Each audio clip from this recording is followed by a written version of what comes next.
Hello friends, welcome back to Amal hobbies. இன்றைக்கி நம்ம ஒரு சூப்பரான ஒரு லஞ்ச் ரெசிபீஸ் பார்க்க போகிறோம். ஒன்று வந்து என்னென்னு பார்த்தீங்கன்னா, ஈஸியாக ஒரு சிக்கன் குழம்பு எப்படி செய்யலாம் அப்படிங்கிறத நான் உங்களுக்கு ரொம்ப ஒரு சிம்பிளாக சொல்கிறேன். அது கூடவே தேங்காய் பால் சாதம், அதாவது சிக்கன் தேங்காய் பால் பிரியாணி, இது ரெண்டுமே தான் நம்ம இன்றைக்கி இந்த வீடியோவில் பார்க்க போகிறோம். ரொம்ப சிம்பிளாக ரொம்ப குயிக்காக செஞ்சிடலாம். முதல்ல தேங்காய் பால் பிரியாணிக்கு ஒரு மூடி தேங்காவை நல்லா துருவிட்டு திக்கான தேங்காய் பாலை எடுத்துக்கோங்க. இதில் வந்து தேங்காய் பாலில் தண்ணி சேர்க்காமல் நல்லா திக்காக இருந்தால் தான் பிரியாணியும் நல்ல டேஸ்ட்டாக இருக்கும். தேங்காய் பால் சாதம் அப்படிங்கிறது வந்து என்னென்னு பார்த்தீங்கன்னா, நம்ம பிரியாணிக்கெல்லாம் வந்து தண்ணி ஊற்றி செய்வோம் இல்லையா, வேக வைப்போம் சாதம். அதுக்கு பதிலாக இதில் வந்து தேங்காய் பால் ஊற்றி வேக வைக்கும்போது டேஸ்ட் இன்னும் ரொம்பவே நல்லாயிருக்கும்.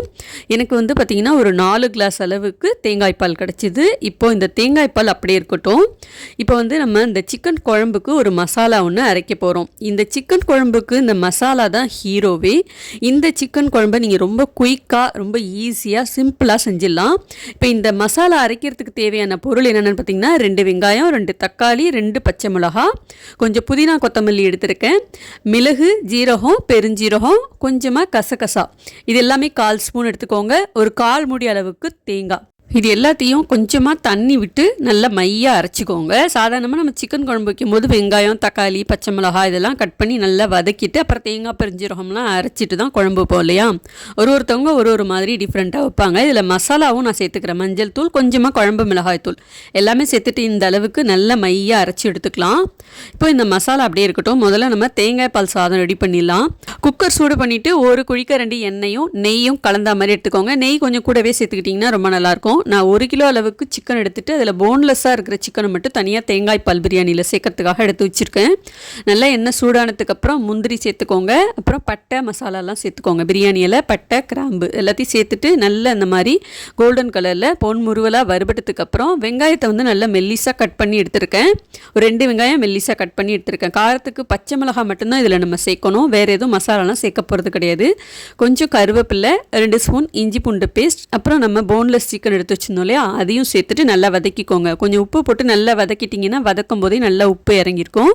ரொம்ப நேரம் சிக்கன் போட்டு வதக்க வேண்டாம். நம்ம இது வந்து குக்கரில் வச்சு தான் வேக வைக்க போகிறோம். லேசாக வதக்கி விட்டுட்டு வாசனைக்கு நல்ல புதினா இலை தாராளமாக சேர்த்துக்கோங்க. நல்ல வாசனையாகவும் இருக்கும், நல்ல டேஸ்ட்டாகவும் இருக்கும். கொஞ்சம் கொத்தமல்லியும் கூடவே சேர்த்துக்கோங்க.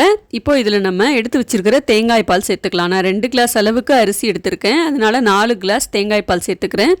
தேவையான அளவுக்கு உப்பும் சேர்த்துட்டு நல்லா தேங்காய் பால் இந்த அளவுக்கு கொதி வந்ததுக்கப்புறம் அரிசியை வந்துட்டு நம்ம குக்கரில் எண்ணெய் சேர்க்குறோம் பார்த்தீங்களா, அப்போவே வந்து எடுத்து நல்லா கழுவிட்டு தண்ணியெல்லாம் வடிய வச்சு எடுத்து வச்சுருங்க. இந்த தேங்காய் பால் பிரியாணிக்கு நான் ஸ்டீம் ரைஸ் தான் எடுத்திருக்கேன். ஊற வச்சு வேற வச்சுருக்கோம், அதனால் சீக்கிரமாகவே வெந்துடும். சிக்கனும் சீக்கிரமாக வெந்துடும், அதனால் ஒரு விசில் மட்டும் வச்சுக்கிறேன். நீங்கள் பாஸ்மதி ரைஸோ இல்லை ஜீரக சம்பா அரிசியோ எடுத்துக்கிறீங்க அப்படின்னா தேங்காய் பால் வந்து 1.5 கிளாஸ் அளவுக்கு சேர்த்துக்கோங்க. இந்த தேங்காய் பால் சிக்கன் பிரியாணிக்கு சைட் டிஷ்ஷாக ஒரு சிக்கன் குழம்பு செஞ்சிடலாமா. மண் சட்டி சூடு பண்ணிவிட்டு ஒரு 4 டேபிள் ஸ்பூன் எண்ணெய் சேர்த்துட்டு பிரியாணி இலை, பட்டை, கிராம்பு, ஏலக்காய், கொஞ்சமாக மிளகு, ஜீரகம் இதெல்லாம் சேர்த்துக்கோங்க. அரைச்ச மசாலா இருக்குல்லையா, அதையும் சேர்த்துட்டு கொஞ்சம் கருவேப்பிலையும் சேர்த்துட்டு நல்லா வதக்கிக்கோங்க. ரொம்ப நேரம் போட்டு வதக்கணும் அப்படின்லாம் அவசியம் கிடையாது. சும்மா லேசாக வதக்கி விட்டுட்டு நம்ம சிக்கன் எடுத்து வச்சுருந்தோம் இல்லையா, அதையும் இந்த மசாலாவோட நல்லா பெரட்டி விட்டுக்கணும். சேர்த்து அந்த மசாலா வந்து சிக்கனில் நல்லா உறிஞ்சிடும். அப்போ தான் வந்து சிக்கன் நல்ல டேஸ்ட்டாக ஜூஸியாக இருக்கும். மிளகாத்தூளெல்லாம் இதில் சேர்த்துருக்கோம் இல்லையா, அந்த டேஸ்ட் எல்லாமே வந்து இதில் உறிஞ்சிட்டு நல்ல சிக்கன் வந்து தண்ணி விட்டு வெந்து வரணும். நான் வந்து மிளகாய்த்தூள் எல்லாம் கொஞ்சம் குத்து மதிப்பாக, அதாவது கொஞ்சமாக தான் சேர்த்துருக்கேன். மறுபடியும் நீங்கள் தேவைப்பட்டால் இந்த ஸ்டேஜில் சேர்த்துக்கலாம்.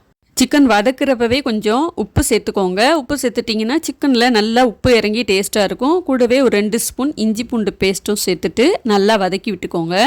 சாதாரணமாக சிக்கன் வெந்து வர்றப்போ இந்த மாதிரி நல்லா தண்ணி விட்டு தான் வெந்து வரும். அதனால் அந்த மசாலா மட்டும்தான் சேர்த்துருக்கேன். தண்ணி வந்து தேவைப்பட்டால் கடைசியாக சேர்த்துக்கோங்க.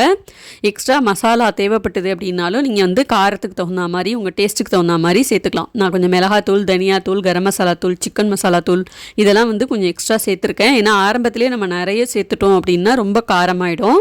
அதனால் தேவைப்பட்டால் சேர்த்துக்கோங்க. கொஞ்சம் அந்த மிக்ஸி ஜாரில் கழுவின தண்ணியையும் நான் சேர்த்துருக்கேன்.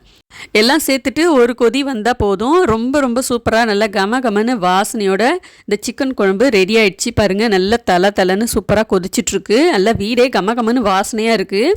கொஞ்சமாக கருவேப்பிலை இல்லை கொத்தமல்லி இதெல்லாம் சேர்த்துட்டிங்கன்னா அவ்வளோதான். இது வந்து நீங்கள் இட்லி, தோசை, சப்பாத்தி, இந்த தேங்காய் பால் சாதம், பிரியாணி எல்லாத்துக்குமே வச்சு சாப்பிட்லாம். இப்போ வந்து தண்ணியாக இருக்கிற மாதிரி தான் இருக்கும், ஆனால் ஆறுனதுக்கு அப்புறம் நல்லா கெட்டியாயிடும். இதை வந்து இந்த மாதிரி நீங்கள் சட்டியிலலாம் செய்ய வேண்டாம் அப்படின்னு நினச்சிங்கன்னா குக்கரில் கூட நீங்கள் ஒரு விசில் வச்சு கூட இந்த குழம்பு செய்யலாம். அதுவுமே இன்னும் ரொம்ப நல்லாயிருக்கும், வேலையும் சீக்கிரமாக முடிஞ்சிடும். நான் மண் சட்டியில் வச்சு செய்யணும் அப்படிங்கிறதுனால இன்றைக்கி செஞ்சுருக்கேன். இப்போ நம்ம தேங்காய் பால் பிரியாணி எப்படி வந்திருக்குன்னு பார்க்கலாமா? பாருங்கள், தேங்காய் பால் பிரியாணி நல்ல வாசனையாக சூப்பராக நல்லா உதிரி உதிரியாக வந்திருக்கு. இது வந்து சாப்பிட்றதுக்கு ரொம்ப சூப்பராக இருக்கும், டேஸ்ட்டாகவும் இருக்கும். ஒரு தடவை நீங்கள் இந்த மாதிரி ட்ரை பண்ணி பாருங்கள். இந்த தேங்காய் பால் சிக்கன் பிரியாணிக்கு சிக்கன் குழம்பு, மட்டன் குழம்பு, சிக்கன் 65 இது எல்லாமே ரொம்ப ரொம்ப ஆப்டான ஒரு சைட் டிஷ்ஷாக இருக்கும். நம்ம சேர்த்த மசாலாவை நீங்கள் முட்டை குழம்பு, மட்டன் குழம்பு, சிக்கன் குழம்பு, குருமா குழம்புன்னு எல்லாத்துக்குமே ஒரே மசாலாவை சேர்த்து செய்யலாம். ஒரு தடவை இந்த மாதிரி செஞ்சு சாப்பிட்டு பாருங்கள். வீடியோ பிடிச்சதுன்னா லைக், ஷேர், கமெண்ட் பண்ணிட்டு மறக்காமல் நம்ம சேனலையும் சப்ஸ்கிரைப் பண்ணிக்கோங்க. அடுத்த வீடியோவில் பார்க்கலாம்.